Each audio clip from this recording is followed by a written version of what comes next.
పరిస్థితులు చాలా తీవ్రంగా ఉన్నాయి, గంభీరంగా ఉన్నాయి. దేశంతో పాటు అనేక రాష్ట్రాల్లో కేసులు వేలాది సంఖ్యలో రావడం జరుగుతుంది. నిన్న ఒక్కరోజే మన దేశంలో ఫస్ట్ టైం కరోనా వచ్చిన తర్వాత 2 లక్షల పైగా కేసులు నమోదవడం జరిగింది. గత వారం రోజుల్లో చూసుకుంటే 2 రోజులు 2 లక్షల పైగా కేసులు దేశంలో రిపోర్ట్ అవటం. అలాగనే మన తెలంగాణ రాష్ట్రంలో కూడా ఈరోజు నిన్న ఒక్కరోజు 1,26,000 పరీక్షలు నిర్వహించుకుంటే ఆల్మోస్ట్ 5,000 వరకు కూడా పాజిటివ్ కేసులు రావడం జరిగింది. అంటే కరోనా March 3 ఫస్ట్ కేసు ఏదైతే రిపోర్ట్ అయిందో తెలంగాణ రాష్ట్రంలో అప్పటి నుంచి కూడా ఇప్పటి వరకు ఇప్పుడు హైయెస్ట్ 4,800 కేసెస్ ఈరోజు మనం చూడటం జరిగింది. అలాగనే రాబోయే రోజుల్లో ఈ కేసుల సంఖ్య పెరుగుతూ ఉంది. ఎందుకనంటే ఈ మొదటి వేవ్ని మనం ఎంతో కొంత అడ్డుకోగలిగాం ప్రజల సహకారంతో, ప్రభుత్వం తీసుకున్న కట్టడి చర్యలతోని. ఇప్పుడు ఏదైతే గత 4 నుంచి 5 నెలలు ఒక విధమైన అలసత్వం వచ్చిందో, ఒక కేర్లెస్నెస్ వచ్చిందో, అలాగనే ఈ వైరస్లో ఏదైతే మ్యుటేషన్స్ వచ్చాయో వీటన్నిటి కారణం వల్ల ఈరోజు ఈ సెకండ్ వేవ్ ఈ వైరస్ నిజంగా మనం ప్రజల్లోకి పోయిందని చెప్పుకోవచ్చు. సో దానివల్ల ఈరోజు ఇంత పెద్ద ఎత్తున దేశవ్యాప్తంగా రాష్ట్ర వ్యాప్తంగా మనం కేసులు చూస్తున్నాం. ఇక్కడ మనం కొన్ని విషయాలు అర్థం చేసుకోవాలి. ఈ కరోనాకు సంబంధించి ఒక దేశంలో బాగా డబ్బున్నోళ్ళు ఉన్నారు, అది అమెరికా. ఇంకో దేశంలో బాగా తెలివైన ఉన్నోళ్ళు అనుకుంటున్నారు, అది ఇంగ్లాండ్. ఇంకో దేశం ఎవరిని లెక్క చేయకుండా పొద్దున్న లేస్తే రాత్రి వరకు కూడా జలసాలు చేసుకుంటూ ఉంటుంది, అది బ్రెజిల్.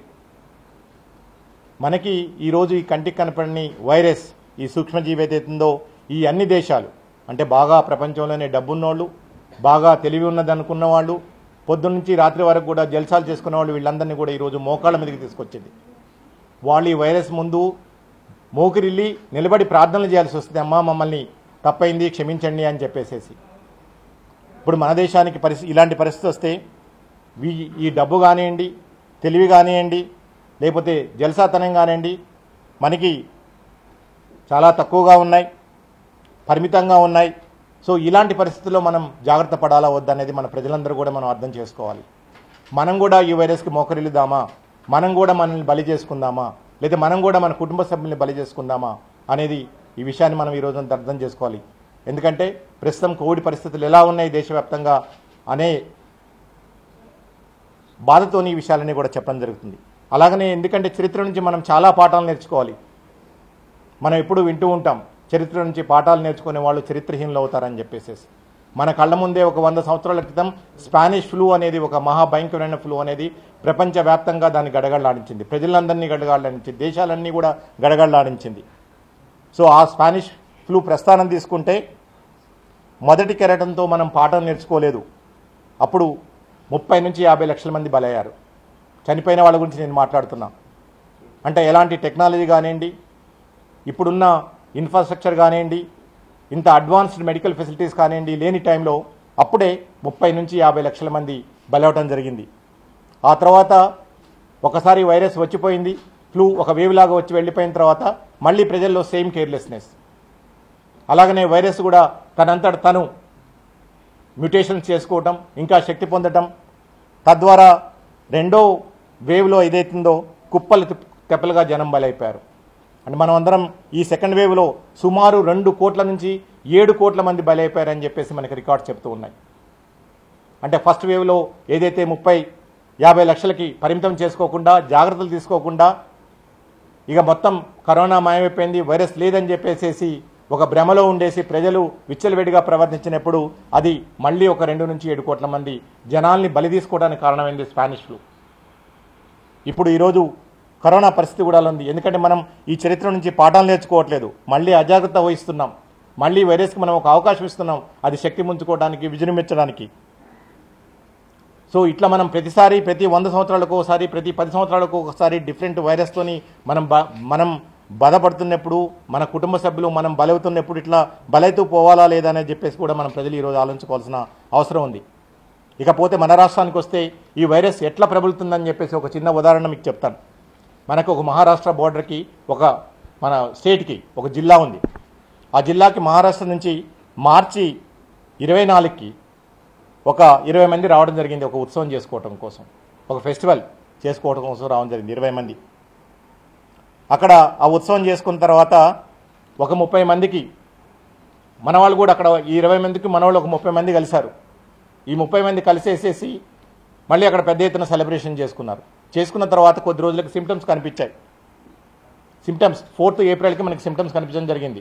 వాళ్ళలో ఒక 5 దగ్గరలో ఉన్న పీఈసీకి వెళ్ళారు, ప్రైమరీ హెల్త్ సెంటర్కి టెస్టులు చేయించుకోవడానికి. ఆ 5 పాజిటివ్ రావడం జరిగింది. తర్వాత ఈ 5 ఎక్కడి నుంచి వచ్చారు, ఏ ఊరు నుంచి వచ్చారని మా హెల్త్ టీమ్స్, సర్వేలెన్స్ టీమ్స్ ఆ విలేజ్కి వెళ్ళేసేసి సర్వేలెన్స్ ట్రేసింగ్లో భాగంగా ట్రేస్ చేసుకుంటూ పోతే మొత్తం 34 మంది పాజిటివ్ దొరికారు. ఆ 34 మంది పాజిటివ్ని ఇంకా కాంటాక్ట్స్ని మనం ట్రేస్ చేసుకుంటూ పోతే మన తెలంగాణ రాష్ట్రంలోనే ఈ నెలలో వచ్చిన అతిపెద్ద అవుట్బ్రేక్. మొత్తం మీద 433 మంది ఇన్ఫెక్ట్ అవ్వడం జరిగింది. అంటే ఒక్క ఇన్సిడెంట్ ఎవరైతే మహారాష్ట్ర నుంచి 20 మంది వ్యక్తులు వచ్చారో, మన తెలంగాణ రాష్ట్రంలోని ఒక సరిహద్దు జిల్లాలోకి ప్రవేశించారో, అక్కడ ఏదైతే ఉత్సవం చేసుకున్నారో, ఏదైతే 5 పాజిటివ్ కేసులతో స్టార్ట్ అయిన అవుట్బ్రేక్ ఏదైతే ఉందో అది ర్యాపిడ్గా స్ప్రెడ్ అవుతూ చివరికి 4-5 గ్రామాలకు సంబంధించిన 433 మంది ఈరోజు పాజిటివ్గా తెలియడం జరిగింది. అంటే కేవలం 24th మార్చికి స్టార్ట్ అయింది, ఏప్రిల్ 6th అంటే హార్డ్లీ 12 days 12 రోజుల్లోనే 5 ఉన్న కేసులు 433 కేసుల వరకు కూడా వెళ్ళడం జరిగింది. అంటే ఈ వైరస్ ఎంత అప్రతిహతంగా, ఎంత ఫాస్ట్గా విజృంభిస్తుంది అనేది మనం అర్థం చేసుకోవాల్సిన విషయం. సో ఇది మనం అందరం కూడా జాగ్రత్తగా ఉండాల్సిన సమయం.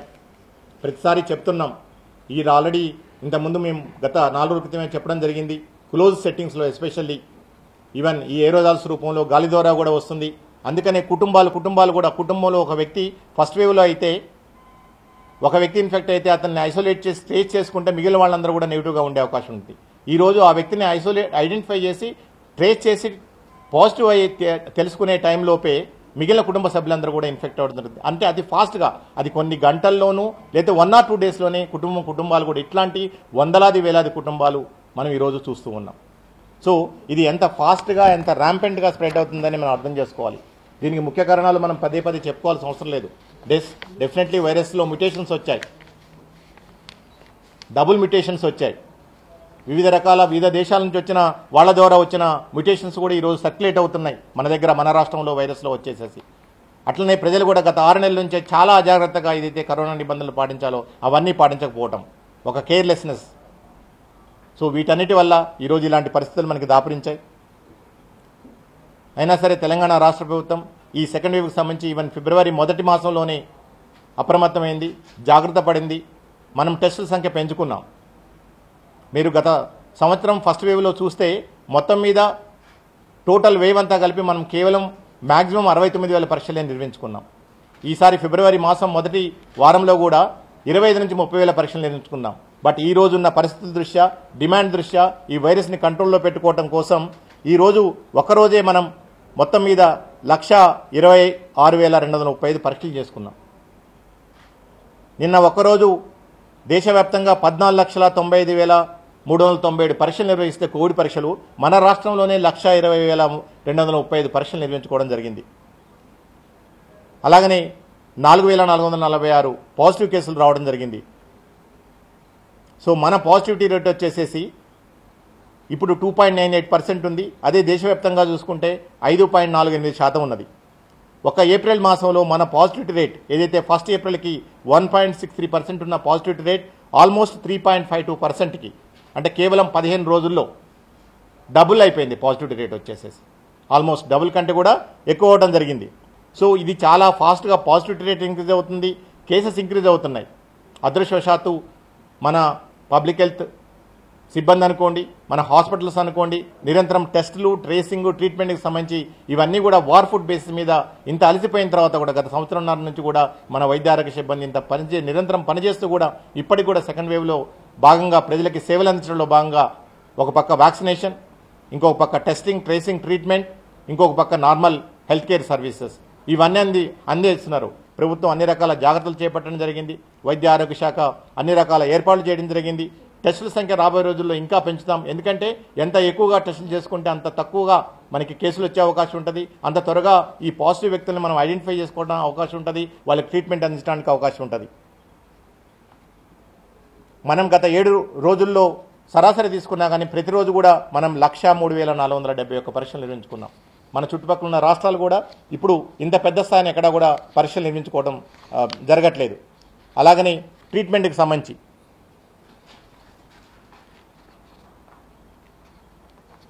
బెడ్స్ పరంగా ఇప్పుడు మనం ఈ మధ్య గత 2 రోజుల నుంచి కూడా మనం చూస్తూ ఉన్నాం, బెడ్స్కి సంబంధించి దొరకట్లేదు, ఇబ్బందులు ఉన్నాయని చెప్పేసి.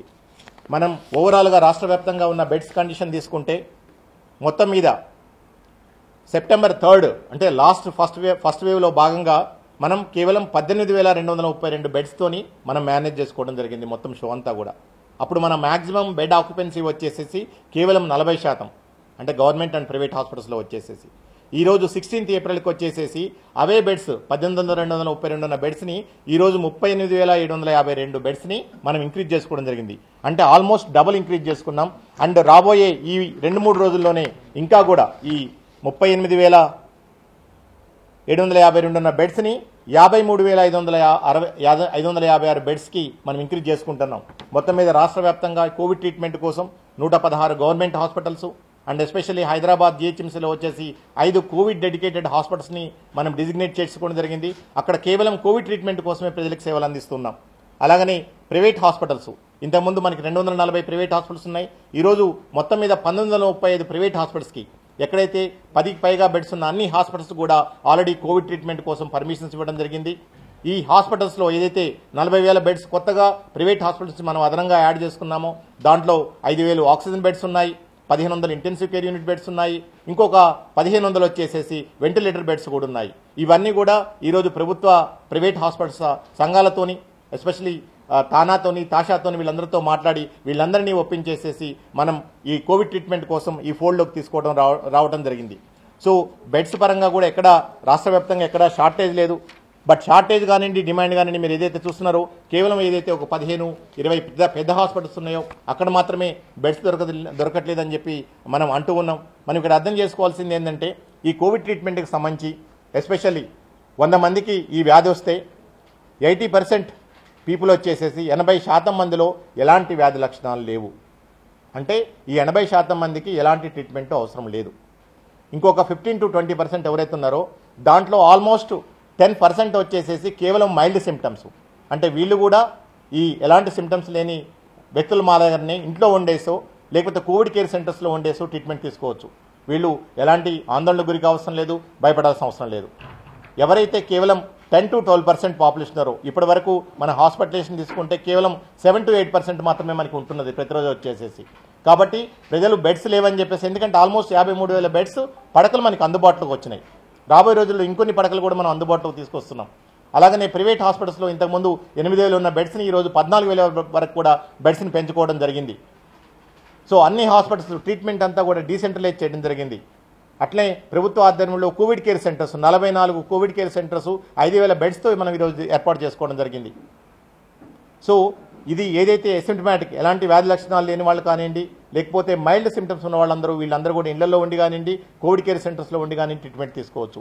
ఎవరికైతే మోడరేట్ సిమ్టమ్స్ ఉన్నవాళ్ళు కానివ్వండి, లేదంటే సివియర్ సిమ్టమ్స్ ఉన్నవాళ్ళు కానివ్వండి, వీళ్ళకి మాత్రమే హాస్పిటలైజేషన్ అవసరం ఉంటుంది. బట్ ఇక్కడ మనం ప్రజల్లో ఒక ప్రవర్తన చూస్తున్నాం. కరోనా పాజిటివ్ అనగానే ఇమీడియట్గా హాస్పిటల్కి పరిగెత్తాలి, అన్ని రకాల ఇన్వెస్టిగేషన్ చేయించుకోవాలి, ట్రీట్మెంట్ తీసుకోవాలి, హాస్పిటల్లో బెడ్ రిజర్వ్ చేసుకోవాలి అనేది చాలా ఎక్కువైపోయింది. అలాంటి దయచేసి మీకు మీరుగా నిర్ణయం తీసుకోకండి. మీ ట్రీట్ చేసే డాక్టర్కి కానీ లేదా మీ ఫ్యామిలీ ఫిజిషియన్కి కానివ్వండి, వీళ్ళకి మీరు మాత్రమే ఆ డిస్క్రిప్షన్ మీరు వదిలిపెట్టండి. వాళ్ళు నిర్ణయం తీసుకుంటారు నిజంగా మీకు బెడ్ అవసరమా లేదా, మీ వ్యాధి తీవ్రత ఎలా ఉంది. ఎందుకంటే మనకి మొత్తం ఈ వ్యాధిలో వచ్చేసి కేవలం 3 రకాలే ఉంటాయి: mild patients, moderate patient, severe patients. Mild పేషెంట్స్కి అసిమ్టమాటిక్ వాళ్ళకి నేను చెప్పినట్లు హాస్పిటలైజేషన్ అవసరం లేదు. ఓన్లీ మోడరేట్, అది కూడా కేవలం 3 నుంచి 4 రోజులు 5 రోజులు మాత్రమే. మన గాంధీ సూపరింటెండెంట్ డాక్టర్ రాజారావు గారు ఇక్కడే ఉన్నారు. సో ఎలాంటి వ్యక్తులకి ట్రీట్మెంట్ అవసరం అవన్నీ కూడా వారు చెప్తారు నేను మాట్లాడిన తర్వాత. సో ఈ బెడ్స్కి సంబంధించి కానివ్వండి, మన తెలంగాణ రాష్ట్రంలో వచ్చేసి ప్రభుత్వ ఆసుపత్రుల్లో ఎక్కడ కూడా బెడ్స్ కొరత లేదు. ఇది మనం అందరం అర్థం చేసుకోవాలి. మందుల కొరత లేదు, ఆక్సిజన్ ప్రాణవాయువు కొరత లేదు, వైద్య సిబ్బంది కొరత లేదు, వెంటిలేటర్ల కొరత లేదు. ఇవన్నీ కూడా ఈరోజు మనకు కనిపిస్తున్నాయి. ప్రతిరోజు కూడా బులెటిన్ రిలీజ్ చేస్తున్నాం. బట్ ప్రజలు అనవసరంగా కొన్ని హాస్పిటల్స్కి, ప్రైవేట్ హాస్పిటల్స్కి వెళ్ళటం, అక్కడ బెడ్స్ లేవని చెప్పేసి పానిక్గా ఇక్కడ నుంచి అక్కడికి, అక్కడి నుంచి ఇక్కడికి పరిగెత్తడం, దయచేసి అలా చేయటం వల్ల అనవసరంగా ప్రాణాలు పోయే అవకాశం ఉంటుంది. మీరు దయచేసి ప్రభుత్వ హాస్పిటల్కి తీసుకొని రండి, పూర్తి ఉచితంగా వైద్యం చేసుకోండి. ఎందుకంటే మా దగ్గర అందుబాటులో అన్ని రకాల బెడ్స్ ఉండడం జరిగింది. ఆక్సిజన్కి ఎలాంటి కొరత లేదు. అట్లనే రెమ్డెసివిర్ ఇంజెక్షన్ గురించి మనం వింటూ ఉన్నాం. ప్రతి వాళ్ళు కూడా రెమ్డెసివిర్ దీనికి సంబంధించి కూడా మనం అందరం అర్థం చేసుకోవాలి. రెమ్డెసివిర్ అనేది ఇప్పటికి కూడా అది ఒక ఎక్స్పెరిమెంటల్ డ్రగ్, ట్రయల్ డ్రగ్. మనం ఫస్ట్ వేవ్లో కూడా చూసుకుంటే ఒక హై పవర్ఫుల్ స్టెరాయిడ్ తొస్లిజుమా అందరికీ ప్రతి వాళ్ళకు కూడా ఇర్రేషనల్గా అందరికి ఇవ్వడం జరిగింది. సో దాని ద్వారా కూడా చాలా అనర్థాలు జరగడం జరిగింది. చాలామంది ఈ హై డోస్ స్టెరాయిడ్స్ ఇవ్వడం వల్ల కూడా మన డాక్టర్ గారు కూడా చెప్తారు, కొంతమంది ప్రాణాలు కూడా కోల్పోవడం జరిగింది. దయచేసి ఏ డ్రగ్స్ని కూడా అతిగా వాడొద్దు. అతిగా వాడటం వల్ల దాని వల్ల మేలు చేసే కంటే కూడా కీడు చేసే అవకాశం ఉంటుంది. ఈరోజు రెమ్డెసివిర్కి సంబంధించి కూడా రాష్ట్రంలో అలాంటి పరిస్థితే ఉంది. ప్రతి వాళ్ళు కూడా రెమ్డెసివిర్ అనేది ఒక దివ్యౌషధం, రెమ్డెసివిర్ వేసుకుంటే కరోనా తగ్గిపోతుంది. First of all there is treatment protocols ఉన్నాయి.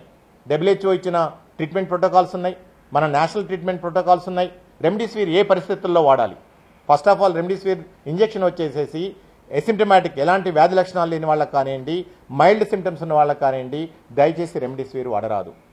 ఇది గైడ్లైన్స్.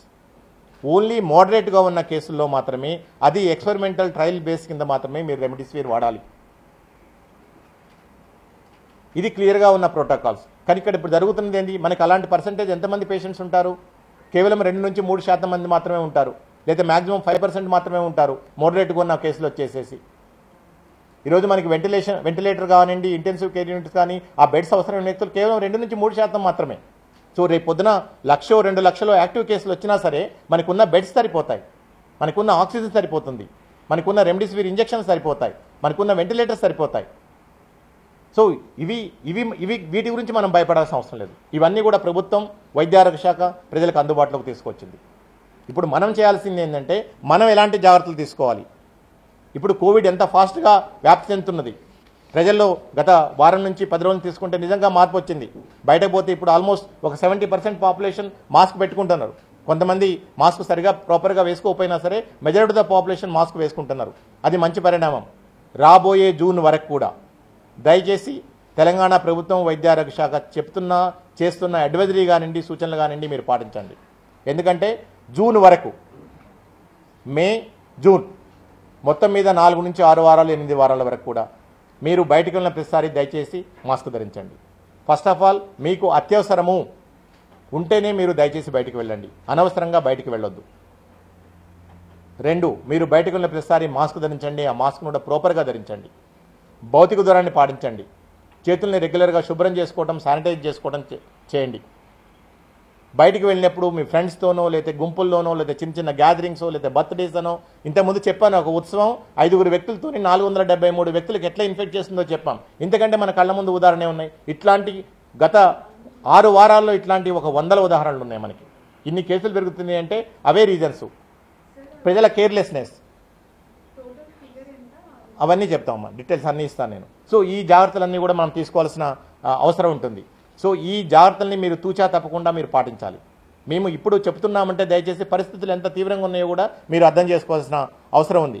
ఎందుకంటే మళ్ళీ మనం ఒకసారి మనం బలవంతంగా మనం లాక్డౌన్లో పెట్టుకోవద్దు, మనం కర్ఫ్యూలు పెట్టుకోవద్దు.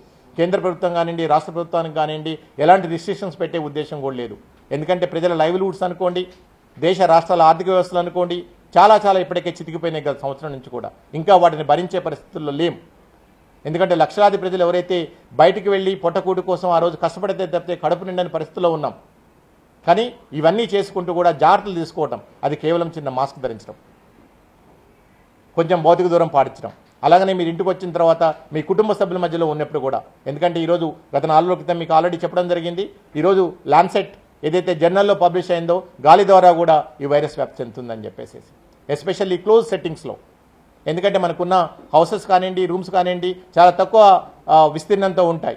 సో అలాంటప్పుడు కుటుంబ సభ్యుల మధ్యలో మనం ఎంత దూరంగా డిస్టెన్స్ మెయింటైన్ చేయాలన్నా కూడా చాలా కష్టమైన పని. కాబట్టి దయచేసి మీ ఇంట్లో చిన్నపిల్లలు ఉంటారు, పెద్దవాళ్ళు ఉంటారు, వృద్ధులు ఉంటారు, వాళ్ళల్లో దీర్ఘకాలిక వ్యాధులు, కోమార్బిడిటీస్ ఉన్న వాళ్ళు ఉంటారు. వాళ్ళందరూ కూడా వైరస్ దొరికితే మళ్ళీ ఆ వ్యాధి వాళ్ళ శరీరాల్లో ప్రమాదమే అయ్యే అవకాశం ఉంటుంది, వాళ్ళు హాస్పిటలైజ్ అయ్యే అవకాశం ఉంటుంది, తద్వారా ప్రాణాలు పోయే అవకాశం ఉంటుంది. కాబట్టి మీరు ఎట్లయితే మీ కుటుంబ పోషణ కోసం బయటికి వెళ్ళి ఒక బాధ్యతగా పనిచేసేసి ఇంటికి వస్తారో, ఇంటికి వచ్చిన తర్వాత కూడా ఈ జాగ్రత్తలు మీరు దయచేసి తీసుకోండి. తద్వారా మీరు మీ కుటుంబ సభ్యుల్ని మీరు కాపాడుకోవడానికి అవకాశం ఉంటుంది. మీ ద్వారా మీ కుటుంబ సభ్యులు ఇన్ఫెక్ట్ కాకుండా, ఈ వ్యాధి రాకుండా, వాళ్ళు ప్రాణాలు పోకుండా మీరు కాపాడుకోవడానికి అవకాశం ఉంటుంది. వచ్చే 2 నెలలు అప్ టు జూన్ వరకు కూడా దయచేసి ఇవన్నీ కూడా మీరు పాటించమని చెప్పేసి మేము ఈరోజు విజ్ఞప్తి చేయడం జరుగుతుంది.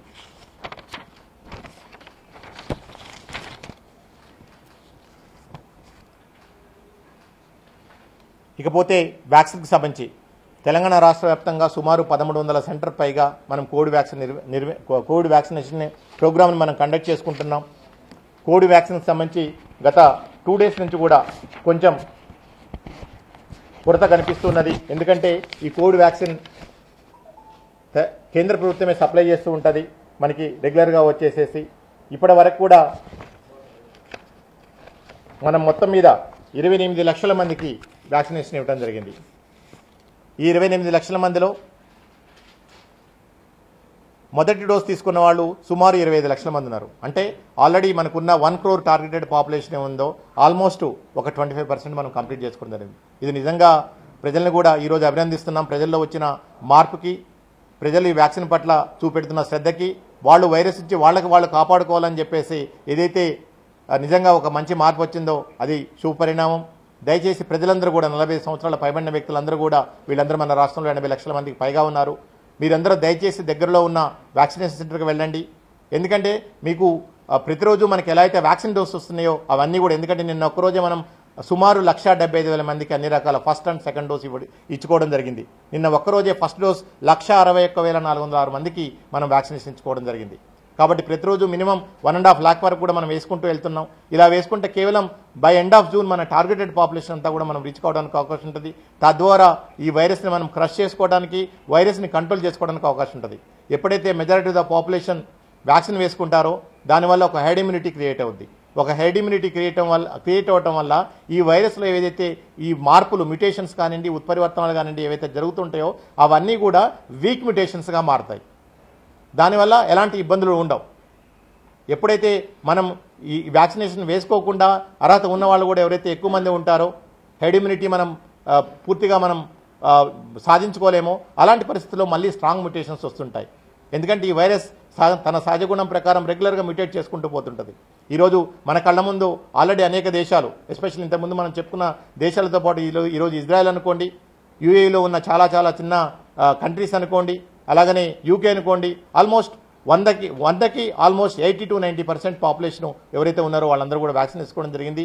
అక్కడ కొత్త ఇన్ఫెక్షన్స్ రావటం కానివ్వండి, లేదంటే హాస్పిటలైజ్ అయ్యే వాళ్ళు కానివ్వండి, మరణాలు కానివ్వండి, ఇవన్నీ కూడా పూర్తిగా ఈరోజు తగ్గిపోవడం జరిగింది. దయచేసి మేము నిరంతరం కేంద్ర ప్రభుత్వంతో సంప్రదింపులు జరుపుతున్నాం. మనకి వ్యాక్సిన్ డోస్ వచ్చినట్లు మనం అన్ని 1300 కేంద్రాలకి మనం పంపిణీ చేయడం జరుగుతున్నది. అలాగనే 70-80% మన వ్యాక్సినేషన్ వచ్చేసన్నీ కూడా ప్రభుత్వ ఆధ్వర్యంలో జరుగుతున్నాయి. ఇది నిజంగా వైద్య ఆరోగ్య శాఖ నిరంతరంగా పనిచేస్తున్నది. వైద్య ఆరోగ్య సిబ్బందిని ఈ సందర్భంగా మేము అభినందిస్తున్నాం.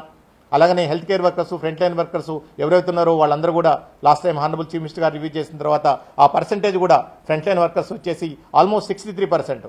మనం ఒకప్పుడు 35-39% ఉంది. ఈరోజు 63% ఫ్రంట్ లైన్ వర్కర్స్లో మనం కవర్ చేసుకున్నాం. హెల్త్ కేర్ వర్కర్లో 65% మనం కవర్ చేసుకున్నాం. జనరల్ పాపులేషన్లో 25 కవర్ చేసుకున్నాం. వచ్చే 2-2.5 మాసాల్లో ఇంకా కూడా ఈ వ్యాక్సినేషన్ ప్రోగ్రామ్ని ఎక్స్పాండ్ చేయడానికి ప్రయత్నం చేస్తాం. అలాగనే టార్గెటెడ్ పాపులేషన్ అంతా కూడా బై జూన్కి కంప్లీట్ చేయడానికి ప్రయత్నం చేస్తున్నాం. మీరు మా దృష్టికి తీసుకురావడం జరిగింది. కొన్ని సెంటర్లో ఈరోజు వ్యాక్సిన్ కొరత ఉన్నది. ఇప్పుడు ఎందుకంటే మన దగ్గర ఉన్న వ్యాక్సిన్ అంతా కూడా ఈరోజు చూసుకుంటే కేవలం 2 లక్షలు మాత్రమే ఉన్నది. ఈరోజు సాయంత్రానికి మ్యాక్సిమం రేపటి వరకు సరిపోతుంది. మళ్ళీ ఒక 2.7 లక్షలు ఈరోజు రాత్రికి కానీ రేపు కానీ వస్తాయని చెప్పేసి కేంద్ర ప్రభుత్వం నుంచి ఇన్ఫర్మేషన్ రావడం జరిగింది. సో దానికి సంబంధించి మేము చేసే పనులు మేము చేస్తుంటాం. దయచేసి ప్రజలు వాళ్ళ బాధ్యత ఏదైతుందో దానికి సంబంధించి ఆ బాధ్యతల్ని సరిగా నిర్వర్తించమని చెప్పేసి విజ్ఞప్తి చేస్తున్నాం. అట్లే ఈ సోషల్ మీడియాలో, ఈ సామాజిక మాధ్యమాల్లో వచ్చే వార్తలన్నీ కూడా దయచేసి నిజమని చెప్పి నమ్మకండి. వాటన్నిటికీ దూరంగా ఉండండి. ఈ వ్యాక్సిన్ కొరత ఎక్కడైనా ఉంటే కూడా మా దృష్టికి తీసుకొని రండి. ఎస్పెషల్లీ కోవిడ్కి సంబంధించేసేసి అది ఈ ట్రీట్మెంట్ పరంగా అనుకోండి, లేదా బెడ్స్ పరంగా అనుకోండి, లేకపోతే ఈ రెమ్డెసివిర్ ఇంజెక్షన్స్ పరంగా అనుకోండి, ఆక్సిజన్ పరంగా అనుకోండి, అలాగనే వ్యాక్సినేషన్ పరంగా అనుకోండి, మీకేమైనా ప్రజలకు ఇబ్బందులు ఉంటే దయచేసి 104 కాల్ చేయండి. 104 నెంబర్కి కాల్ చేయడం ద్వారా మీ గ్రీవియన్స్ని అక్కడ రిజిస్టర్ చేయించండి. ఇమీడియట్గా మాకున్న టీమ్స్ ద్వారా, స్పెషల్ టీమ్స్ ద్వారా వాటిని అన్నిటి కూడా మేము అడ్రస్ చేయడానికి ప్రయత్నం చేస్తూ ఉంటాం. సో ఈ విధంగా తెలంగాణ రాష్ట్ర ప్రభుత్వం వైద్యారోగ్య శాఖ ఈ కరోనా కట్టడి నివారణ కోసం అనేక చర్యలు తీసుకుంటుంది. ఫైనల్గా మీకు చెప్పేది ఏంటంటే, మనం గత సంవత్సరం ఈ ఫస్ట్ వేవ్ నుంచి ఈ లాక్డౌన్స్ కర్ఫ్యూ ద్వారా మనం బయటపడ్డాం. ఇప్పుడు మనమందరం కలిసి, ప్రజలందరం కలిసి, ప్రభుత్వంతో కలిసేసి సంయుక్తంగా మనం ఈ వైరస్ని లాక్డౌన్లో పెట్టాల్సిన సమయం ఆసన్నమైంది. ఒకవేళ మీరు మిమ్మల్ని లాక్డౌన్లో పెట్టుకోలేకపోతున్నారంటే దయచేసి మిమ్మల్ని మీరు లాక్డౌన్లో పెట్టుకోండి. అది ఏ విధంగా అంటే, కేవలం మీ ఇంట్లోనే ఉండండి వచ్చే 4 నుంచి 6 వారాలు. దయచేసి బయటికి పోవద్దు. అండ్ వచ్చేది పెళ్ళిళ్ళ సీజన్, మ్యారేజెస్ సీజన్. అండ్ దయచేసి పెద్ద సంఖ్యలో మీరు వందల వేల మందిని పిలవాలని చెప్పేసి అనుకోకండి. మీరు నిజంగా అవకాశం ఉంటే పోస్ట్ పోన్ చేసుకోండి. అలాంటి అవకాశాలు లేకపోతే దయచేసి కేవలం మీ కుటుంబ సభ్యుల మధ్యలో, దగ్గరలో ఉన్న క్లోజ్ ఫ్రెండ్స్, బంధుమిత్రుల మధ్య మాత్రం జరుపుకోండి. ఆ జరుపుకునేటప్పుడు కూడా ఏ ఉత్సవమైనా ఏదైనా సరే దయచేసి అన్ని రకాల జాగ్రత్తలు, కోవిడ్ నిబంధనలు పాటించేసి మీరు చేసుకోండి. ఈ అన్ని గ్యాదరింగ్స్ సంబంధించి కూడా దయచేసి ఈ వచ్చే 2 నెలలు అప్ టు జూన్ వరకు కూడా పోస్ట్ పోన్ చేసుకోండి. ఎందుకంటే మేము ప్రతిసారి చెప్తున్నాం, పండగలు వస్తుంటాయి పోతుంటాయి, ఫంక్షన్స్ వస్తుంటా పోతుంటాయి, బట్ ప్రాణాలు పోతే మాత్రం రాదు. ఈ విషయాన్ని మనం అందరం అర్థం చేసుకోవాలి. రేపు ప్రాణాలు పోయిన తర్వాత ఆ ఉత్సవాన్ని, ఆ పండుగని సెలబ్రేట్ చేసుకుంటే ఏముంటుందో, ఎలాంటి బాధ ఉంటుందో మనకు తెలిసిన విషయం. ఎందుకంటే ఒక కుటుంబంలో లాస్ట్ టైం ఒక కోవిడ్ కోసం మా తండ్రి గారిని కోల్పోయినప్పుడు ఆ బాధ ఏంటో నాకు తెలుసు. దయచేసి ఇలాంటి ఇన్సిడెంట్స్ రాష్ట్ర వ్యాప్తంగా కూడా మనకి జరిగినాయి. అంటే ఒక వ్యక్తి కుటుంబంలోనో, ఒక వ్యక్తుల కుటుంబంలోనో ఒక వ్యక్తి కోల్పోయినప్పుడే మేము బాధపడతాం, మేము స్పందిస్తామంటే అది మంచిది కాదు. ఇది మన సామాజిక బాధ్యత, మన అందరి బాధ్యత. మనం అందరం మనుషులం. సో ఈ టైంలో ఇలాంటి సిచ్యువేషన్, ఇది ఒక వ్యక్తికో, ఒక కుటుంబానికో, ఒక రాష్ట్రానికో, ఒక దేశానికో వచ్చిన సమస్య కాదు. ఇది మొత్తం ప్రపంచానికి, ప్రపంచ మానవాళికి వచ్చిన మహా విపత్తు, మహా సమస్య. కాబట్టి దయచేసి మనం అందరం జాగ్రత్తలు తీసుకుందాం. ప్రభుత్వం తన చేయాల్సిన తను చేస్తుంది. వాళ్ళకున్న వనరుల కంటే కూడా ఇంకా ఎంత వీలైతే అంత ఎక్కువగా యుద్ధ ప్రాతిపదికన అన్ని ఏర్పాట్లు చేస్తుంది. దయచేసి మీరు కూడా మీ బాధ్యత నిర్వహించండి. ఈ 4 నుంచి 6 వారాలు లేదా మ్యాక్సిమం జూన్ వరకు కూడా మీరు ఉండండి. తప్పకుండా ఇది పూర్తిగా కంట్రోల్లోకి తీసుకొస్తాం. అది కంట్రోల్లోకి వస్తుంది. అది మీ సహకారంతో మాత్రమే సాధ్యమవుతుంది. ఇప్పుడు మన డాక్టర్ రాజారావు గారు, గాంధీ హాస్పిటల్ సూపరింటెండెంట్, ఎస్పెషల్లీ ట్రీట్మెంట్కి సంబంధించి, ఎందుకంటే ప్రజల్లో చాలా అపోహలు ఉన్నాయి. చిన్న కరోనా రాగానే పరిగెడుతున్నారు హాస్పిటల్కి, బెడ్ కావాలని, ఆక్సిజన్ కావాలని, లేదా ఇళ్లలోనే ఆక్సిజన్ సిలిండర్స్ పెట్టుకుంటున్నారు, ఇళ్లలోనే ఇంటెన్సివ్ కేర్ యూనిట్స్ పెట్టుకుంటున్నారు. దయచేసి అలాంటివి చేయకండి. అవన్నీ కూడా హాస్పిటల్స్కి వదిలేయండి, వైద్య ఆరోగ్య సిబ్బందికి వదిలేయండి. ఇప్పుడు దానికి సంబంధించిన అపోహలకు సంబంధించి, సందేహాలకు సంబంధించి మన డాక్టర్ రాజారావు గారు మీకు పూర్తి ఇన్ఫర్మేషన్ ఇస్తారు. అట్లే ఈ గాంధీ హాస్పిటల్స్లో ఎలాంటి పేషెంట్స్ని ట్రీట్మెంట్ చేస్తారు, అట్లే మిగిలిన హాస్పిటల్స్లో కూడా, ప్రభుత్వ హాస్పిటల్స్లో ఎలాంటి ట్రీట్మెంట్ అందిస్తారు, ఎలాంటి అవకాశాలు అనేది మీకు మొత్తం కూడా తెలియజేస్తారు. गांधी डॉक्टर राजाराव साहब बात करने के बाद 2 दिन पहले आपके खुद एक स्टेटमेंट जारी कर रहे थे कि ये हवा में आ गया है, आने वाले दिनों में बेड्स कम पड़ेंगे, लेकिन अब आप कह रहे हैं कि बेड्स है, ऑक्सीजन है, हर चीज है. तो आवाम को ये कंट्रडिक्शन ये है, डिफरेंस है खाने की, आवाम में ज्यादा परेशान हो रही है आवाम. इसके ऊपर का क्लैरिटी दे दीजिए. वो जो आप बोल रहे हैं सही बात. अभी मैं 2 दिन पहले जो भी हवा में फैल रहे बोल के मैं बोल दिए वो सही है. आज लैंसेट जनरल में भी वो आर्टिकल आए, वो भी प्रूव कर दिए. हवा में आ रहे बोले तो अभी क्या हो रही, ये एरोजॉल ड्रॉपलेट्स का इन्फेक्शन है. ये ड्रॉपलेट्स इन्फेक्शन थोड़ी दूर डिस्टेंस स्प्रेड होने का चांसेस है. अभी क्या हम नॉर्मली 6 गज का दूर बोलते, घर में हर एक आदमी 6 गज दूर में रहने का बहुत मुश्किल है. तो उसमें हवा में फैल रहे, छोटा छोटा रूम्स रहता, छोटा छोटा घर रहता. बट इसलिए मैं वही बोले, बेड्स अभी गवर्नमेंट इमरजेंसी की बेसिस, अभी जो भी हमारा बेड्स हैं, लास्ट सितंबर में हमारा कोविड का बेड्स हैं 18,000, अभी उसको अभी हम 40,000 बना दिए और एक 20,000 उसको ऐड कर रहे.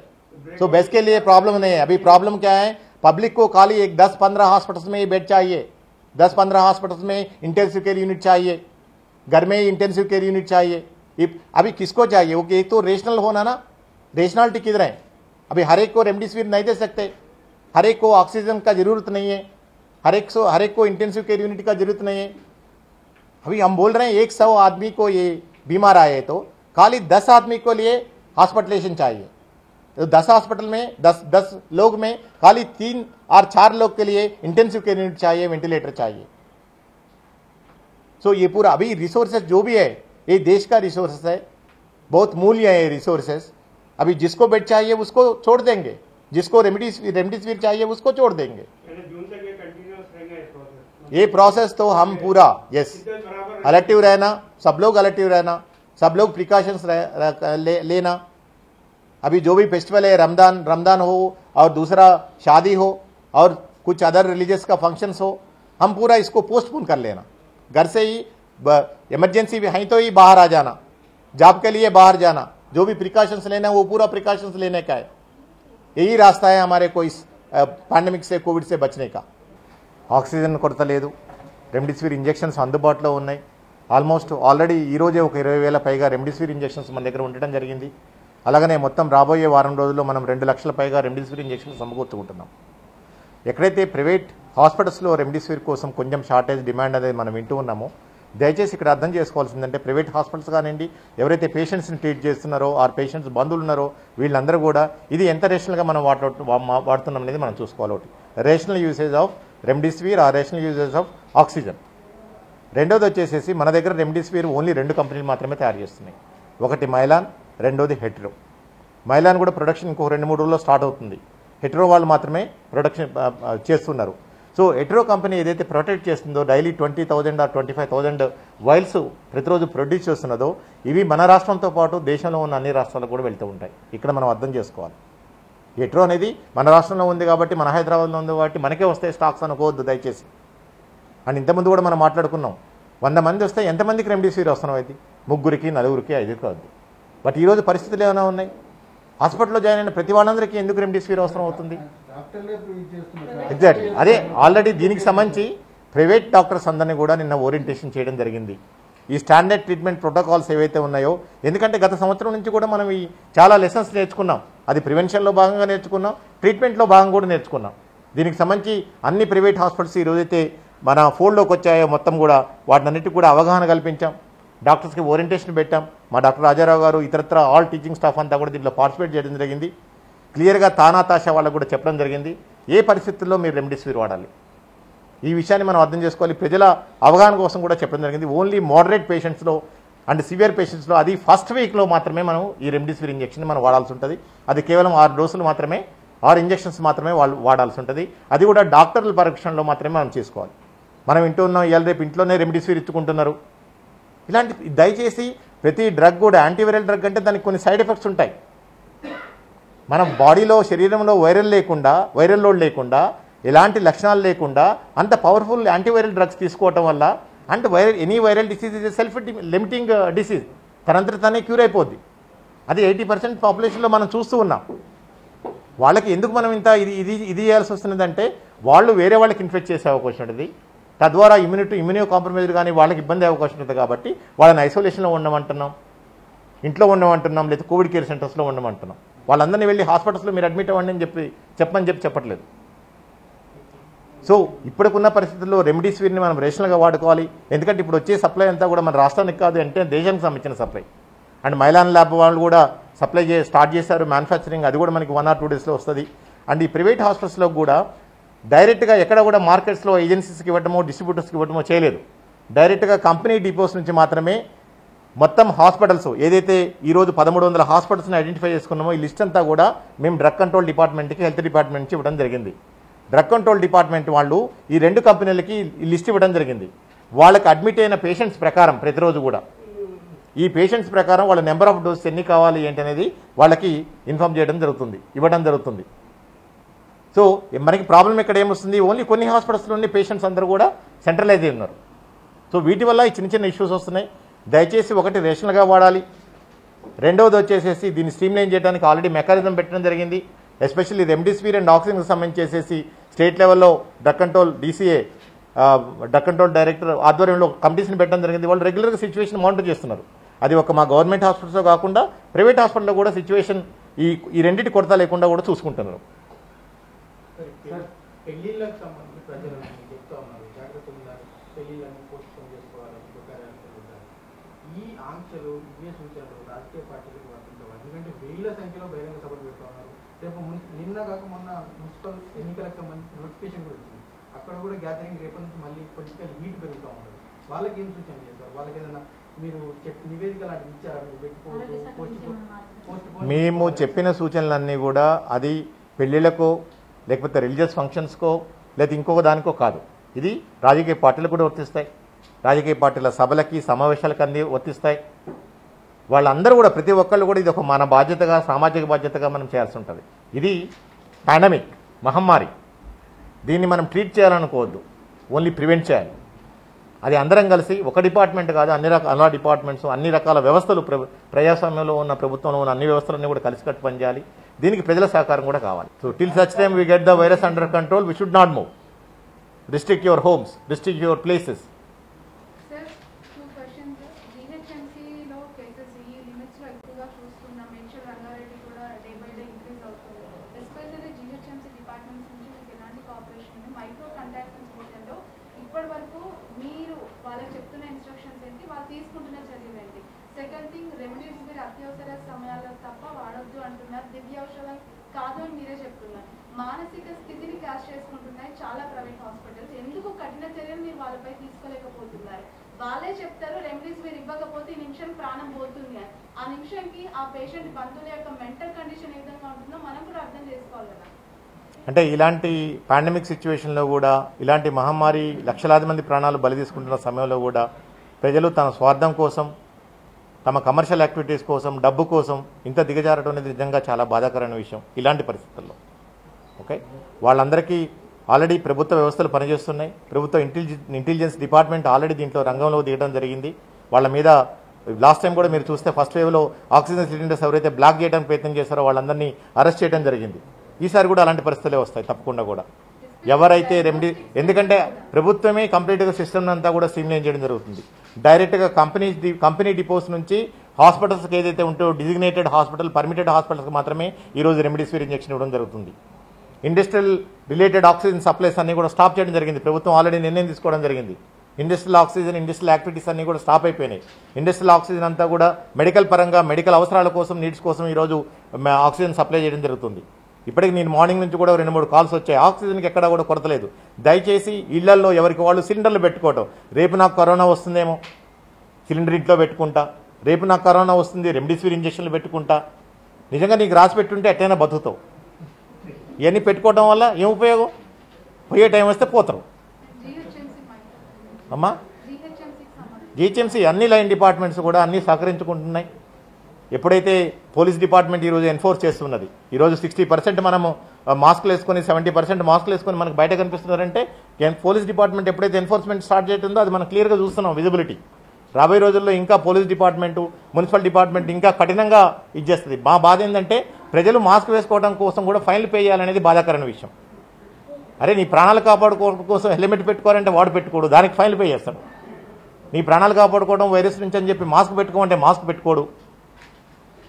మనం ఇంతమందిని ప్రశ్నించేటప్పుడు మనం ఏం చేస్తున్నాం అనేది కూడా మనం ప్రశ్నించుకోవాలి ఈ టైంలో. ఎస్, సెకండ్ వేవ్ లో ముటేషన్స్ చాలా ఉన్నాయి అన్నారు. ఎన్ని ముటేషన్స్ లాగా ఏదన్నా మీకు సమాచారం ఉందా? సెకండ్ థింగ్, మన దేశంలో ఉన్నటువంటి ఈ వెదర్ కండిషన్స్ కి గాలిలో వైరస్ వ్యాప్తి చేస్తుంది అన్నట్టు సైంటిఫిక్ గా ఆధారాలు ఉన్నాయి. ప్రపంచవ్యాప్తంగా సార్స్ కరోనా వైరస్ సంబంధించి 2.5 నుంచి 3 లక్షల మ్యుటేషన్స్ జరిగినాయి.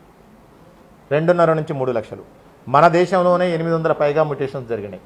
దీంట్లో కొన్ని స్ట్రాంగ్ మ్యుటేషన్స్ ఉంటాయి, కొన్ని వీక్ మ్యుటేషన్స్ ఉంటాయి. ఏదైతే స్ట్రాంగ్ మ్యుటేషన్స్ ఉంటాయో ఈరోజు ఈ వేవ్స్ అన్నిటి కూడా మనకి కారణమవుతూ ఉన్నాయి. అండ్ గాలి నుంచి క్లియర్ కట్ మన కళ్ళ ముందే మనకు కనిపిస్తుంది.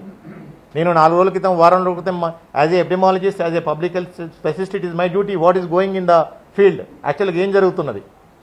ఒకప్పుడు ఫస్ట్ వేవ్లో మనం తీసుకుంటే కుటుంబంలో కేవలం 1-2 మాత్రమే ఆ రోజు పాజిటివ్ రావడం జరిగింది. ఈరోజు కుటుంబంలో 10 మంది ఉంటే, 15 మంది ఉంటే, 20 మంది ఉంటే మొత్తం ఇన్ఫెక్ట్ అవుతున్నారు. ఒక్కళ్ళని మేము ఐడెంటిఫై చేసే లోపు ఎంటైర్ కుటుంబం అంతా కూడా ఈరోజు పాజిటివ్ అవుతుంది. అంత ఈజీగా అట్లా స్ప్రెడ్ అయిపోదు. బికాజ్ దట్ ఏరోసాల్స్ రూపంలో ఈ డ్రాప్లెట్స్ అన్నీ కూడా వెళ్ళిపోతూ ఉన్నాయి. ఆఫీసులో పనిచేసే కొలీగ్స్లో గ్రూప్గా వాళ్ళు ఉన్నారు అంటే, కలిసారంటే వాళ్ళందరూ కూడా వచ్చేస్తున్నది ఎంటైర్ గ్రూప్కి. ఒక పబ్లో 40 కేసులు వచ్చినాయి, ఒక బార్లో 23 కేసులు వచ్చినాయి, ఒక ఫ్యూనరల్లో 83 కేసులు వచ్చినాయి. ఇవన్నీ గ్యాదరింగ్స్. ఏది ఈ పరిస్థితులు అంటే, ఒక పక్క ప్రజల ప్రాణాలు పోతుంటే తను వెళ్ళి డాన్స్ చేయడం ముఖ్యం, తను వెళ్ళి తాగటం ముఖ్యం. తన ప్రాణాలకు విలువ లేదు. వ్యాక్సిన్కి సంబంధించి క్లియర్గా అంటే ప్రజలు ఎస్పెషల్లీ వ్యాక్సిన్ దొరకట్లేదు, మళ్ళీ మేము ఫస్ట్ ఎంచుకున్న వాళ్ళం సెకండ్ డోస్ వేసుకుంటామా లేదా ఇవన్నీ కూడా ఉన్నాయి. దయచేసి వ్యాక్సిన్ కొరత రాకుండా మేము అన్ని రకాల ప్రయత్నాలు చేస్తున్నాం. అలాగనే కేంద్ర ప్రభుత్వంతో నిరంతరం సంప్రదింపులు జరుపుతున్నాం. బట్ ఇక్కడున్న 2 వ్యాక్సిన్స్ కరెక్ట్గా డ్యూరేషన్ అయిపోగానే వేయించుకోవాల్సిన అవసరం లేదు. ఎందుకంటే కోవిషీల్డ్ వచ్చేసేసి 6 నుంచి 8 వారాల మధ్యలో ఎప్పుడైనా వేయించుకోవచ్చు. అంటే 42 రోజుల తర్వాత 2 వారాల వ్యవధిలోపు ఎప్పుడైనా సరే మీరు వేయించుకోవచ్చు. అదే కోవాక్సిన్ అయితే 4 వారాల తర్వాత 5వ వారం లోపు, అంటే 29 రోజుల నుంచి నెక్స్ట్ ఒక 35 రోజుల్లో 36 రోజుల్లోపు ఎప్పుడైనా వేయించుకోవచ్చు. ఒక 1 or 2 డేస్ అటైనా సరే ఇబ్బంది ఏం లేదు. తప్పకుండా ఎవరికైతే ఫస్ట్ డోస్ చేసామో అదే type of vaccine second dose కూడా మేము అందజేస్తాం. దానికి సంబంధించిన అన్ని రకాల ఏర్పాట్లు చేస్తున్నాం. ఎలాంటి కొరత లేదు. అది ఓన్లీ ఏంటంటే డిమాండ్ సప్లై మీద ఆధారపడి ఉంటుంది వ్యాక్సిన్ అంతా కూడా. ఎందుకంటే ఇప్పుడే ప్రొడక్షన్ గవర్నమెంట్ ఆఫ్ ఇండియా పెంచడం జరుగుతున్నది. ఇప్పుడు మనకున్న ప్రొడక్షన్ అంతా కూడా దేశవ్యాప్తంగా చూసుకుంటే 2 కంపెనీలకు కలిపి కూడా 7 కోట్లు మాత్రమే ఉంది సామర్థ్యం. అంటే 2 డోసులు తీసుకుంటే కేవలం ప్రతి నెల 3.5 కోట్ల మందికి మనం ఇచ్చుకోవచ్చు. రాబోయే రోజుల్లో ఈ ప్రొడక్షన్ పెరుగుతూ ఉంది. ఇది ఇంప్రూవ్ అయిన తర్వాత తప్పకుండా కూడా అందరికీ వస్తుంది. బట్ ఎంత త్వరగా వీలైతే అంత త్వరగా అందుబాటులో ఉన్న వాళ్ళందరూ కూడా, అవకాశం ఉన్న వాళ్ళు, అర్హత ఉన్న వాళ్ళందరూ కూడా వ్యాక్సిన్ తీసుకోవాలి. నిర్ణయం తీసుకోవాలన్నా కూడా ఈ కరోనా విషయంలో వైద్య శాఖను ఖచ్చితంగా సంప్రదిస్తారు. వీకెండ్ కర్ఫ్యూ కావచ్చు, నైట్ కర్ఫ్యూ కావచ్చు, లాక్డౌన్ కావచ్చు, అట్లాంటి పరిస్థితులు ఇప్పుడు ఉన్నాయా తెలంగాణ రాష్ట్రంలో? లాక్డౌన్ కానీ కర్ఫ్యూ కానీ అట్లాంటి విషయాల మీద ప్రభుత్వం మిమ్మల్ని ఏదైనా సంప్రదింపు చేసిందా? మీరేమైనా ప్రభుత్వానికి నివేదించారా? అంటే గత సంవత్సరంలో మనం చూసుకుంటే మొత్తం కూడా మనం లాక్డౌన్లో కర్ఫ్యూలు ఎప్పుడు పెట్టుకోవాల్సిన అవసరం వచ్చింది, ఎందుకు పెట్టుకోవాల్సిన అవసరం వచ్చిందని మన విషయాన్ని ఒకసారి మనం చూసుకోవాలి. ఫస్ట్ సారి వచ్చినప్పుడు మనకి అది కొత్త వైరస్, అది ఎలా ప్రవర్తిస్తుందో తెలియదు, ఎంతమందిని బలి తీసుకుంటుందో తెలియదు, మనం దాన్ని ఎదుర్కోవడానికి ఎలాంటి ప్రిపరేషన్ తీసుకోవాలో తెలియదు, ప్రజలను ఆ యుద్ధానికి సన్నద్ధ చేయడం ఎలానో తెలియదు, మన ఇన్ఫ్రాస్ట్రక్చర్ని మనం పెంచుకోవడానికి మనకు టైం లేదు. వీటన్నిటిలో భాగంగా లాక్డౌన్ అనేది కర్ఫ్యూ ఒకటి పెట్టుకోవడం జరిగింది. ఇప్పుడు గత సంవత్సరం నుంచి దాని నుంచి మనం అనేక పాఠాలు నేర్చుకున్నాం. ఆల్రెడీ ఈరోజు ఇన్ఫ్రాస్ట్రక్చర్ ప్రభుత్వ వ్యవస్థలోనే మీరు చూస్తే ఎన్ని హాస్పిటల్స్ని మనం ఈరోజు ఐడెంటిఫై చేసుకున్నాం, ఎన్ని వేల బెడ్స్ని మనం ఈరోజు ఏర్పాటు చేసుకున్నాం, ఎన్ని ఇంటెన్సివ్ కేర్ యూనిట్స్, ఎన్ని వెంటిలేటర్స్ని మనం ఈరోజు మన రాష్ట్రంలోనే ఒక్క కాదు దేశవ్యాప్తంగా కూడా ప్రజారోగ్య వ్యవస్థ అండ్ హాస్పిటల్ సర్వీస్ ఏవైతుందో చాలా చాలా ఇంప్రూవ్ అయినాయి, స్ట్రెంథన్ అయిపోయినాయి. సో ఇప్పుడు మనం ఎలాంటి పరిస్థితులు వచ్చినా కానీ ఎదుర్కోవడానికి సిద్ధంగా ఉన్నాం. సో ఇంకో పక్క మనం చూసుకుంటే ఈ లాక్డౌన్స్కి కర్ఫ్యూలకు జరిగే అనర్థం ఏంటంటే కోట్లాది మంది ప్రజలు లాస్ట్ టైం వాళ్ళ లైవ్లీహుడ్స్ కోల్పోవడం జరిగింది. వేలాది మంది ప్రజలు తిండి లేకుండా చనిపోవడం జరిగింది. ఆ పరిస్థితులను కూడా మనం దృష్టిలో పెట్టుకోవాలి. వైరస్తో చనిపోయే వాళ్ళకంటే కూడా ఆకలి లేకుండా తిండి లేకుండా చనిపోయే వాళ్ళు ఎక్కువ మందిని చూసాం మనం. మళ్ళీ అలాంటి పరిస్థితులు రావద్దు. మనమందరం బాధ్యతగా ఉందాం. మన పనులు మనం చేసుకుంటూ ఈరోజు మన లైవ్లీహుడ్స్ మనం కంటిన్యూ చేసుకోవచ్చు. మన పనులు మనం చేసుకుంటూ మన ఇంట్లో ఫంక్షన్స్ మనం చేసుకోవచ్చు. మన జీవితాన్ని సాధారణ స్థితిలో మనం గడుపుకోవచ్చు. మనం చేయాల్సిందంతా కేవలం మేము చెప్తున్నది ఏంది, మనం మాస్క్ పెట్టుకున్నామంటే వైరస్ని లాక్డౌన్లో పెట్టినట్టే, వైరస్ని కర్ఫ్యూలో పెట్టినట్టే. ఈ విషయాన్ని మనం అందరం అర్థం చేసుకోవాలి. సో మనం అందరం మాస్క్ వేసుకుందాం, వైరస్ని లాక్డౌన్లో కర్ఫ్యూలో పెడదాం. లేదు నేను ఆ పని చేయాలనుకుంటే నిన్ను నువ్వు లాక్డౌన్లో పెట్టుకో, నీ కుటుంబాన్ని లాక్డౌన్లో పెట్టుకో, నువ్వు ఇంట్లోనే ఉండు, లేకపోతే వైరస్ ప్రాణాలు తీసుకుంటుంది. రూల్డ్ అవుట్ అవసరం లేదు ప్రస్తుత పరిస్థితుల్లో. నిన్న కొన్ని సెంటర్స్ లో ఈ రోజు జరిగిన వాటిలో కూడా కోవాక్సిన్ తీసుకున్న వాళ్ళకి కూడా మెసేజ్ కూడా కోవిషీల్డ్ తీసుకున్నట్టుగా వస్తుంది కొత్తగా. మళ్ళీ వాళ్ళ సెంటర్ దగ్గరకు వచ్చి అడిగితే సో మీరు ఏది తీసుకుని అదే వస్తుంది, నెక్స్ట్ టైం కూడా అదే ఎంచుకోండి చెప్తాను. తీసుకున్నాను కోవాక్సిన్ వచ్చిందా కోవిషీల్డ్ మెసేజ్. No problem. ఈ రోజు రాకపోతే రేపు వస్తుంది మెసేజ్ కోవిషీల్డ్ అని వస్తుంది. తీసుకుని టెక్నికల్ ఏమైనా ప్రాబ్లం ఉంటే that will take care. No problem.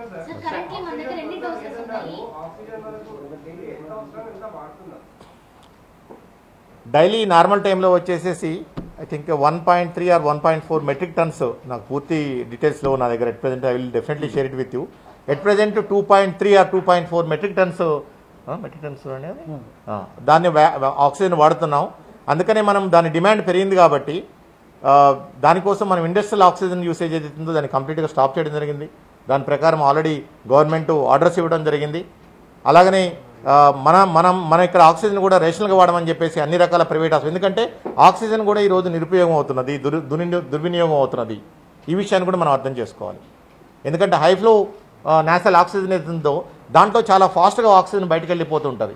అంటే ఒక వ్యక్తి ప్రాపర్గా దాన్ని వాడకపోవడం వల్ల, ప్రాపర్గా యూజ్ చేయకపోవడం వల్ల లేదా ఆ టైంలో పక్కకి వెళ్ళటం ద్వారా ఆ ఆక్సిజన్ పైప్ని ఓపెన్ చేసే ఉండటం వల్ల అది వృధా అయిపోతున్నది. ఇవన్నీ జాతీయ సంపదలు ఈరోజు. అది ఆక్సిజనే కానివ్వండి, బెడ్సే కానివ్వండి, రెమ్డెసివిర్ ఇంజెక్షన్లే కానివ్వండి, ఇవన్నీ కూడా నేషనల్ రిసోర్సెస్.